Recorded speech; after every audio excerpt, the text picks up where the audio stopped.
Hello everyone! Naka-encounter ba yung Gcash nyo ng ganitong problema? Panoorin nyo ang video na to.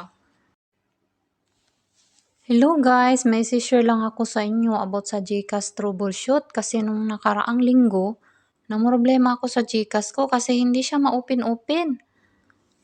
Ang unang lumabas pag mag-login ako,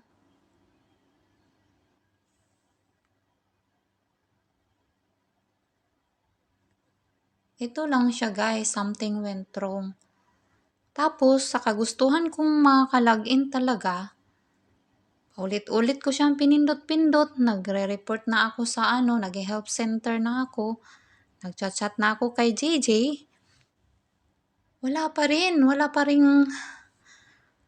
akong nakuha na impormasyon kung anong dapat kong gawin. Kaya yun, nagsawa ako sa kakaantay 2 araw.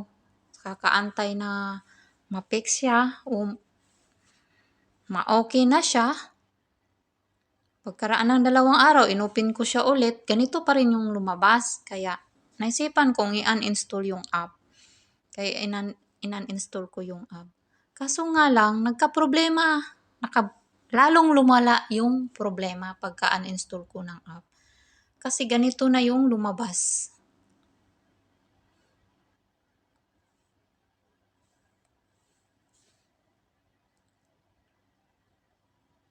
Ito na yung lumabas na problema ulit. Kaya yun, nag-research ako kung paano, sinubukan ko yung mga nakita kong mga tutorial. Hindi naman ako makalitos. Tutorial sa sa social media. Kaya sinubukan ko. Ganito yung ginawa nila guys. Kaya pag kayo maka-encounter ng ganyang problema, subukan nyo lang din itong ginawa ko. Kaya subukan natin. Kasi yung Gcash ko ngayon nag-error. Tingnan nyo, ganyan siya. Ganyan ang lumabas sa kanya. Kaya subukan natin din. Una, pumunta tayo sa Gcash. Long press yung Gcash. Nag-scroll pa ako. Nandito lang to. Ayan. Tapos, app info.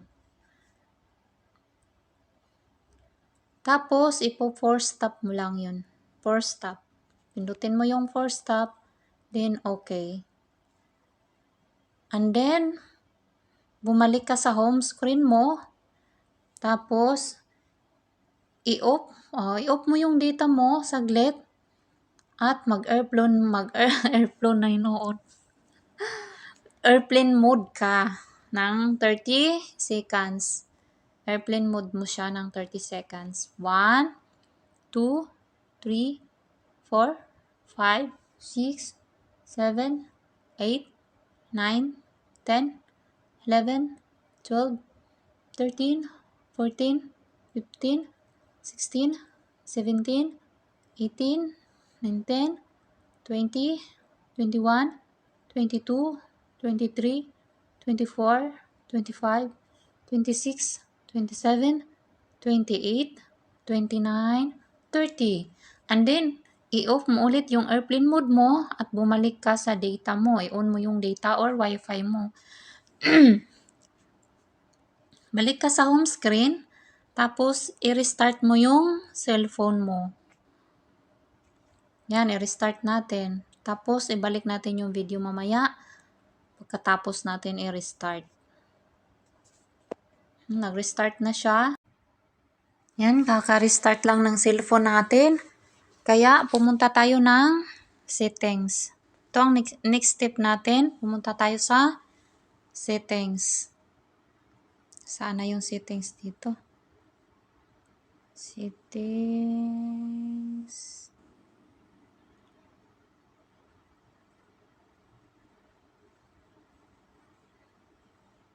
Yan, kita na natin yung settings.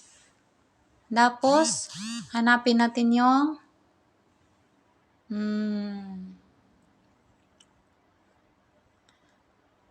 app. Sana yung apps. Ito yung apps. Pindutin natin yung apps or app manager. Minsan sa ibang cellphone, app manager yung nakalagay. Tapos hanapin natin yung GCash. Kung wala dito, i-search mo lang dito, mag-type ka ng GCash, mag-appear na yung GCash na app mo.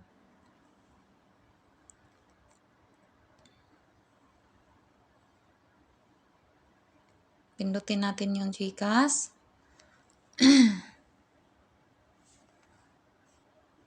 Tapos, pindutin natin tong storage and Kakay. Tapos, i-clear storage natin siya at i-clear Kakay. Okay. And then, pumunta tayo ulit sa home.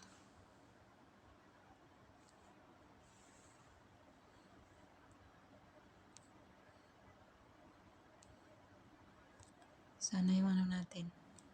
Yan, pindutin natin ulit yung GCash natin kung nag-work na ba siya. Subukan natin.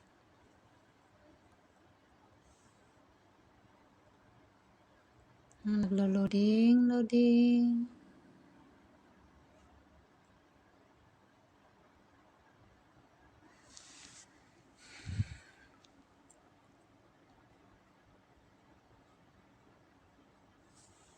Okay.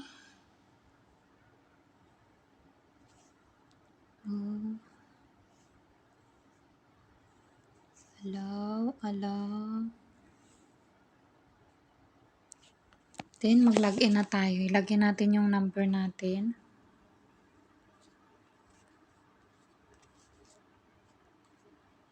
Next, send a code.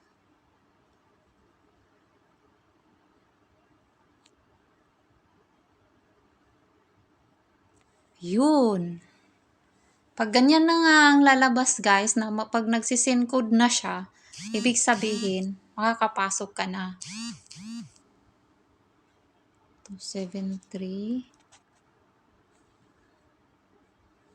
734451.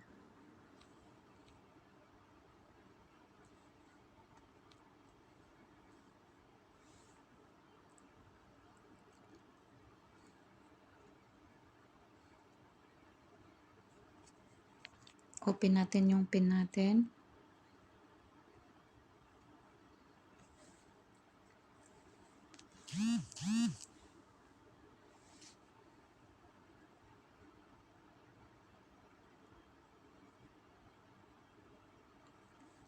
Yan, success guys. Nakapasok na tayo.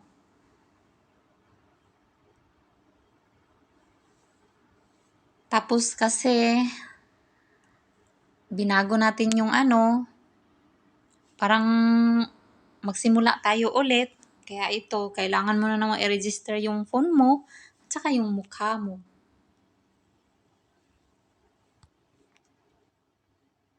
Hihingi na naman yan ng mukha mo, ganyan. Hanggang dyan lang guys. Kayo na magpatuloy kasi hindi ko na re-record yung pagkuha-kuha ko ng selfie-selfie ko ha. Kaya maraming salamat sa panonood. God bless us all. Sana, kung may mga tao na magtanong sa inyo, panoorin nyo lang tong tutorial ko. Panoorin nyo lang tong tutorial ko at i-share nyo sa kanila kung paano i-fix yung problemang to. Okay, kung maka-encounter kayo ng ganito, may ideya na kayo kung paano. Salamat guys! God bless! Mwah!